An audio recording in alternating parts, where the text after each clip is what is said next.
Hello, everyone. Have you ever had an important task to do, but instead of doing it, you started scrolling through your phone, watching YouTube videos, or doing something completely unrelated?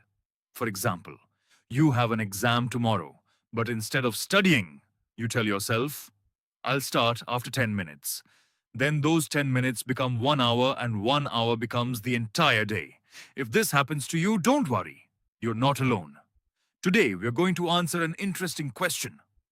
Why do we procrastinate? First of all, let's understand what procrastination actually means.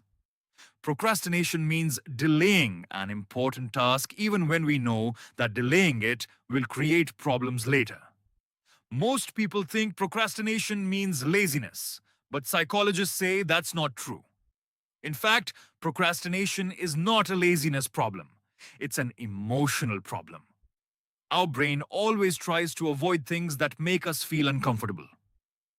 For example, if studying feels stressful, our brain tries to escape that stress.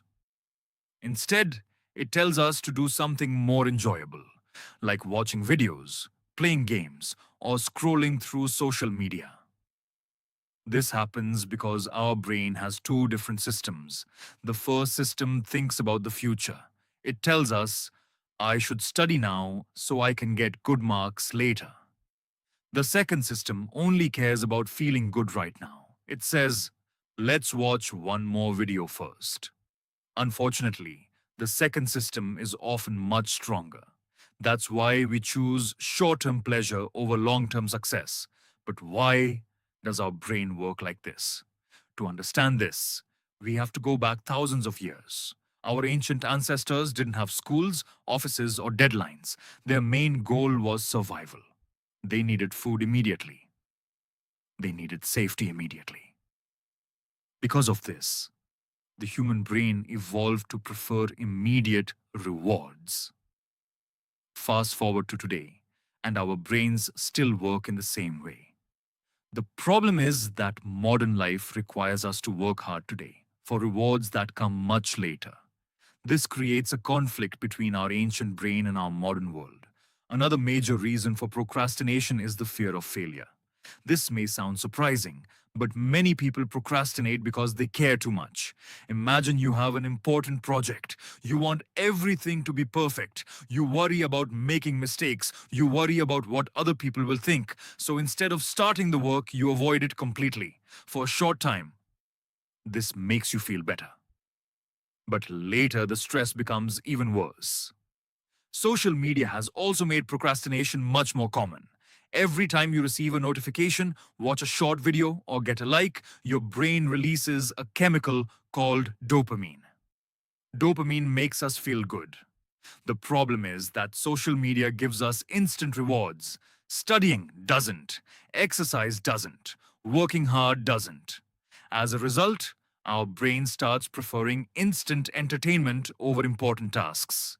This is why many people pick up their phone for just 5 minutes and suddenly realize that an hour has passed. Scientists have also found that some people are naturally more likely to procrastinate. People with anxiety often procrastinate. Perfectionists procrastinate. People with low confidence procrastinate. Even highly intelligent people procrastinate. This proves that procrastination is not about intelligence, it's about emotions. So, how can we stop procrastinating? The first step is to stop waiting for motivation.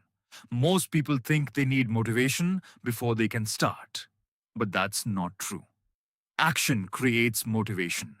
A simple trick is to make the task very small.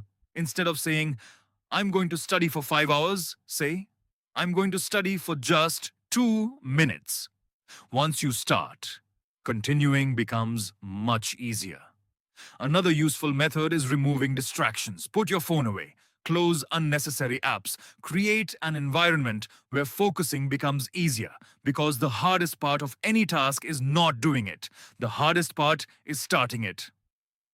So the next time you procrastinate, remember one thing. You are not lazy. Your brain is simply choosing short term comfort over long term success. And sometimes, the most important step towards success is simply to begin.